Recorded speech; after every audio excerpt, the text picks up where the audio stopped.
Hi, everybody.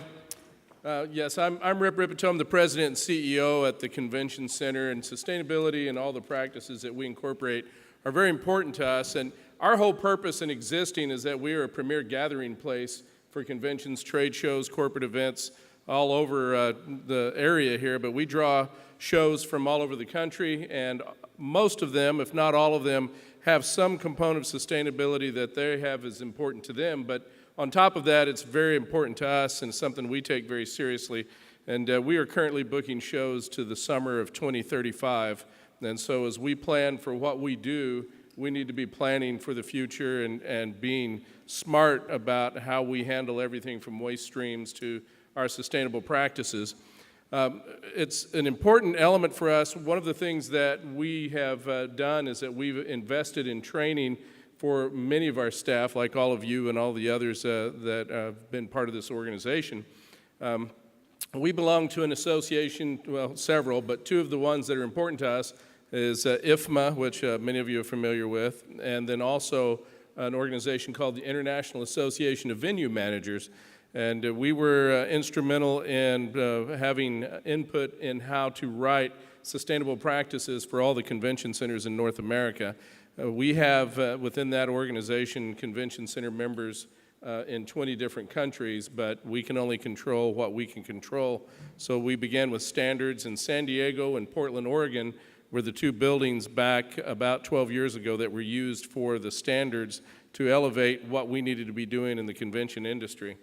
We are getting close to being LEED Gold. We've submitted all of the paperwork and doing what we need to do, and as you can imagine, with part of our facility being 28 years old and doing the things that we need to do, that's no small task. We've been LEED Silver for several years. We should find out by the end of March. And we're humbled because we know how important this is, and because we have so many of our convention center brothers and sisters out there who really don't understand what it means to be sustainable and to work towards zero waste. And so we've been honored locally and humbled. Last year we were named Recycler of the Year, and also gained the Waste Reduction Award from the Port of San Diego last year. And so we want to set the example within our industry. We want everyone else in the country to wish they were us. We know we have a lot of work to do, but we are going to continue to fight the good fight and find ways of being as sustainable as we can in all of our practices. And I brought with us today two gentlemen who are instrumental. They're responsible for the majority of all of our practices. First gentleman is Ron Barham, and Ron is our building superintendent. He is a member of IFMA.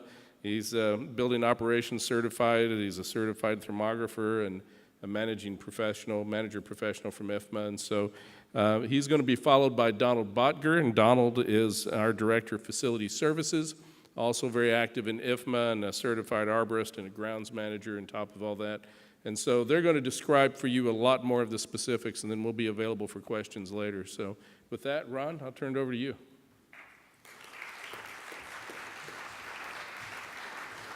Hi, and thank you. This year we had 29 projects that we have on the lineup. I'm going to talk about 3 of them. Behind you, you see a picture of a crane that's lifting one of our cooling towers, one of our 5 cooling towers in place. These cooling towers are about the size of a city bus. Basically, the cooling towers are the lungs of our building. The building is about 8 city blocks long, and it helps to take and provide the air conditioning, takes the air conditioning and expels the heat out of the building. This project was very instrumental in making our building sustainable. A few of the things that we really focus on is identifying the right equipment. To make a project sustainable, you have to identify the right equipment. So that starts in the RFP process, so we want to make sure that we get the right equipment in. The next project that you see in the upper left-hand corner is the replacement of the concrete in the sales area. The sale area is about 90,000 square feet. That project was poured in 2 monolithic slabs, about an acre apiece. There's only one seam in the concrete, and it's right down the middle. Two of the important parts of the slab is that you can see the white part of it. That's a foam that's an insulating foam that insulates the concrete from the space below, which is an exhibit hall. The other important piece about this is how do you get 5.2 million pounds of concrete out of the building while your building is still operating? That's somewhat like trying to change your engine as you're going down the freeway. With all the events going in and out of the building, we have weather conditions. So some of these projects are extremely tedious to take and plan. One of the other projects you see in the lower left-hand corner is the exhibit hall lighting. The exhibit hall lighting consists of 1,208 fixtures throughout an 8-city block long building. That was done in 14 days. And it involved basically taking the 1,208 existing fixtures down, taking them apart, breaking them down to their components, recycling the old fixtures, taking the new fixtures, getting them installed, programming the fixtures, and then testing them for failure. The fixtures, I wish I would have brought my switch with me, but we can actually control the lighting in the exhibit hall with a remote switch. It's kind of cool because you can turn the lights down and off with the switch and stick it back in your pocket. And so anyway, the couple of the other projects we're currently working on right now. We just airlifted the 2 new chillers for our sale pavilion up on Saturday.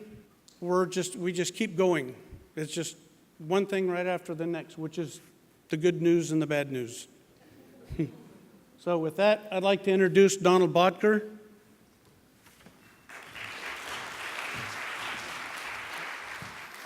Hello. I was going to come up here and talk about numbers. It's not about numbers. It's about culture. Back in 1990, one of my first jobs, I was on the loading dock, and we were loading compactors. And I looked in the trash bins with my colleagues, and we said, why are we putting that in the trash? That's when it started with a group of us that we came forward to management and said, we could do this better. And so over the last 27 years, every time that we get one of these, this is our annual report, we're not satisfied. We want to do better. Even though we hit last year 78%, almost 79%, that's not good enough. That's not good enough. You know, so we look at it, we're constantly improving. We're constantly looking at what measures we could do. And I'll give you some examples. In the slide, you can see that's our executive chef and our executive sous chef. They have a 100-mile club. These are growers within 100 miles that local source us as much of the produce as we could provide to our clients. On the lower right, that's our pre-consumer food composting. Last year, we composted almost 320,000 pounds of pre-consumer. It's also post-consumer for banquets, where we scrape plates. The stewarding department will scrape plates. It's always a challenge to keep that stream clean. We always have to reinforce with the staff to keep it clean, keep it clean. Sometimes people think a little butter pad in foil is clean. It's not clean. In the upper right, this is one of my favorite slides. This is Comic-Con. In 4 days, we go through 100,000 pounds of cardboard, 1,000-pound bales in 4 days. That's all hands on deck there because of the amount of material that's brought into the exhibit halls and is turned over during that time period.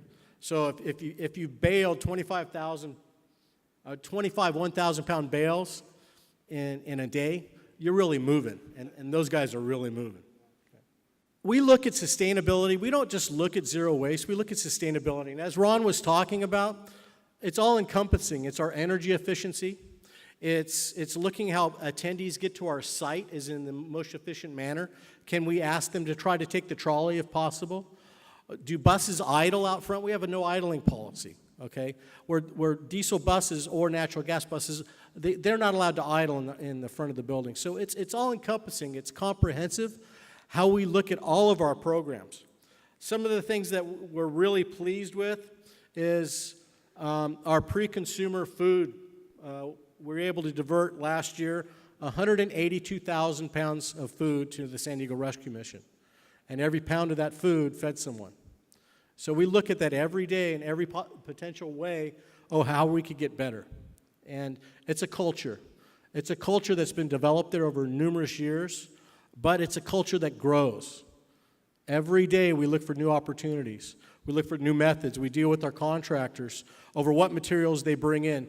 One of the things that's difficult for us is we can't control what's brought into the building for exhibits because they're, like Rip says many times, every new show they're building a city inside of our building.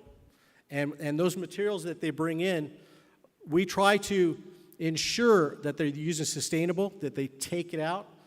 Sometimes they do, sometimes they don't. But then we try to turn it around and reuse it.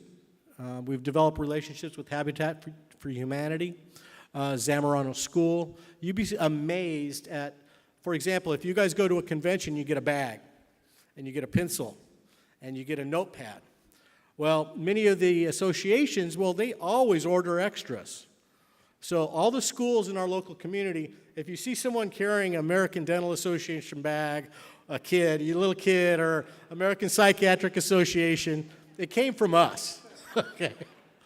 So we always look for these opportunities to improve what we do, but also to envelop the community and make it a better place. So Rip has a few more comments to close it out, so thank you.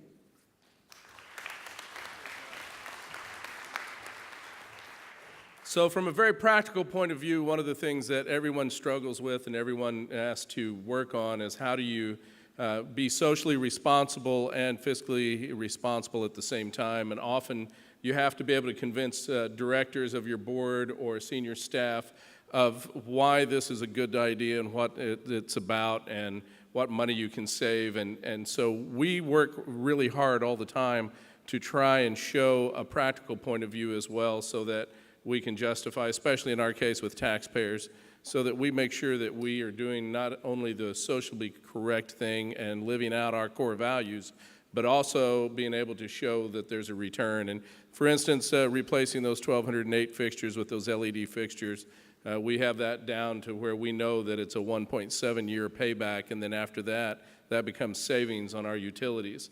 And so not only is it great for us, environmentally, but it's also great on our bottom line. And ultimately, we have to be responsible to all the taxpayers and to our board of directors. And so I would offer that if any of you ever would like to come and take a tour of our facility and see all of the things that we try to do and have an opportunity for us to be able to show that. We love telling our story. And if you would like to do that, please let one of the three of us know. We also have a couple of folks at a table back here, and you're invited. We would love to be able to show you behind the scenes.